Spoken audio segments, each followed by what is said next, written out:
John, can you articulate just how you were able to pull off what you did in those last 5 minutes?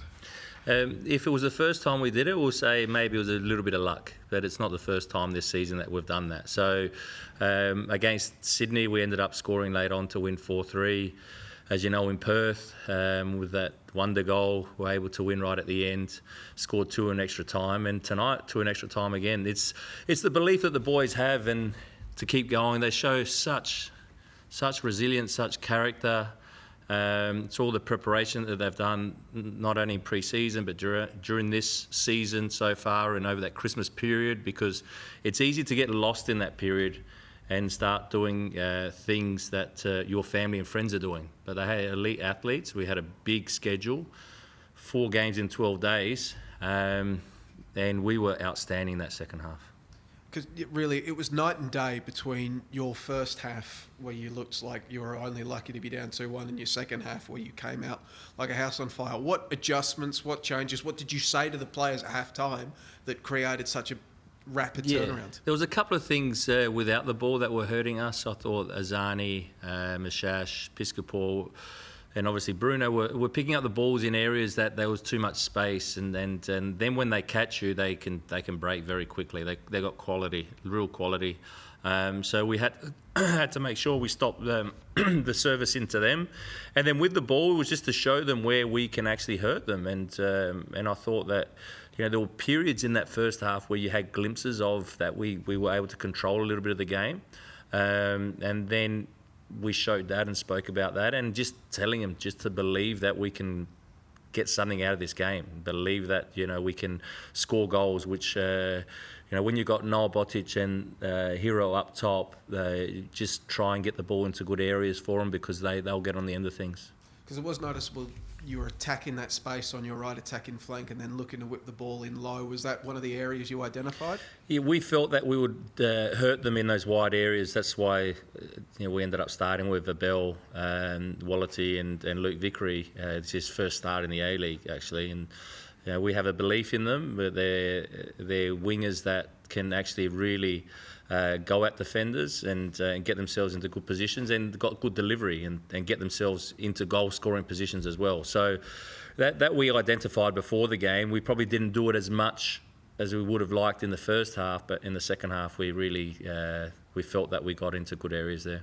You mentioned the belief of the fellas just then. I mean, to fall behind 3 times, and then you'd probably be happy with the draw, but then not only to fall behind 3 rounds, but you get the win. I mean, what does that say about the resilience of the fellas? Yeah, the resilience is definitely there, and the belief is there, because when we went 3-3, you just sense that they want to win the game. They don't want to just sit off and hope for a draw. That's why you're still pushing and hoping that if you push enough, that one more opportunity would come. Even when we were 3-2 down, I was mentioning to the coaches, we're going to have one more chance here. I know we will, and that's why we kept Hero and Noah on. They might have ran out of legs a little bit, but they're so dangerous in the box. They're real poachers and goal scorers, and that's Hero's 7th now, and Noah's getting stronger and stronger as well. So the belief is there for the players. And you've now won 5 of your last 6 games. As we speak, you're in the top 4. And you mentioned the other day, you're really eyeing off the second half of the season because you've got so many games at home. Is the belief, I'm sure this belief is strong, but is there a feeling that you can really give this title a shake now with this position you're in? I think even if we, I'm not saying the title, we want to have a good second half of the season, but even when we were losing 3-2, with that second half that, after such a short turnaround compared to, what Victory had, and we were dominating, that, my message to the players would have been, boys, you showed tonight that, we're capable of matching it with everyone, especially its Victory home game, their support that they have, the players they have, and that second half was excellent. It just happens that, we got our rewards in the end and we won the game, but my message wouldn't have changed. So we still have to work, we still have to improve. We've got games coming up at home that everyone's going to expect us to win, but it's not that simple. Newcastle next. Newcastle won 3 away from home. They're the 3 wins that they've had. So we have to make sure we're ready for that game. On Abel Wallity had a fantastic goal. I was just wondering, he seems to improve week in, week out. Just what is it about him that kind of see him progressing this way so quickly?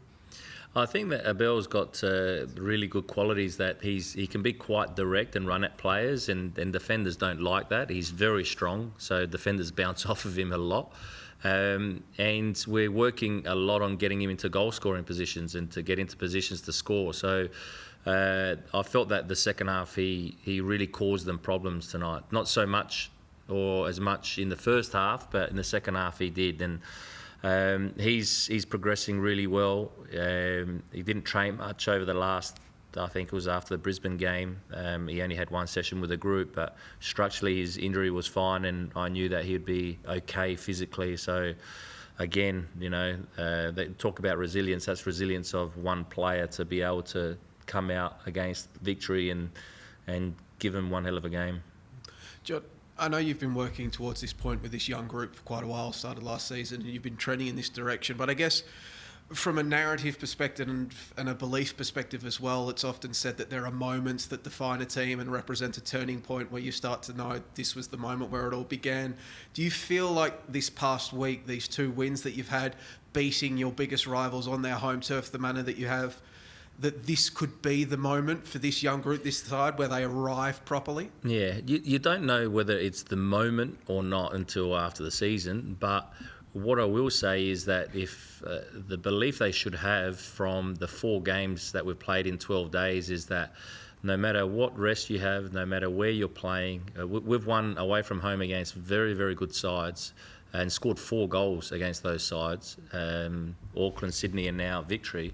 That has to be that has to give them confidence, but we know that it's just one game's not enough. You need to keep going, and with 13 games to go, 21 points, normally you'd say that's a first half of the season that should set you up nicely for the second half. So but we still know that we can't get carried away. We need to improve.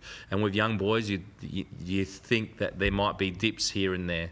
At the moment, because we've got enough to rotate those younger players, those dips might not be so noticeable, because Grimaldi had been excellent. He didn't deserve to be left out tonight, but he played 2 games in quick succession, and we felt that bringing and starting with fresher legs in the way that we were going to against Victory would help us. So the beauty about it is these young players are now getting belief, so they're pushing each other as well.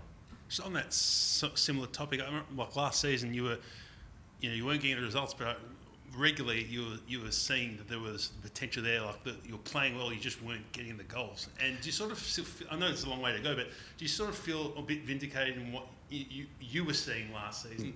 Because the results are now happening with this team. Yeah, look, I don't expect everyone to see it, because this is my job.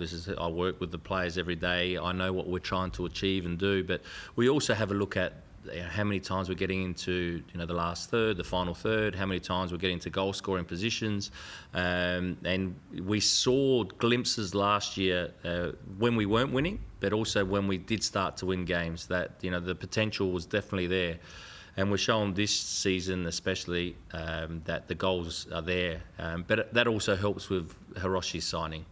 That takes pressure off of young Noah Botic, who was one leading of the line most of last season. It takes the pressure off of young Grimaldi when you've got an experienced player up top that can help them. You just sense when we're going down, he's telling everyone to calm down. So he gives that on the pitch. So that's something that we were missing a little bit last year, but we've got it. And just to comment on Victory's game, like he seemed like he was in the thick of everything tonight. Yeah. Really influential. Just to comment on his performance. Yeah, we've had him in our system now for a few years. He was only in the under-18s when he first signed 2 years ago, and he quickly progressed through to our senior NPL side. He's very good at 1v1. He's got good balance. He can deliver a ball, and he can definitely score goals as well. So still a lot to work on in his game, but we feel that he's a good talent. And just, John, have you escaped tonight unscathed on the injury front? I think so. I hope so. Thanks, guys. Thanks.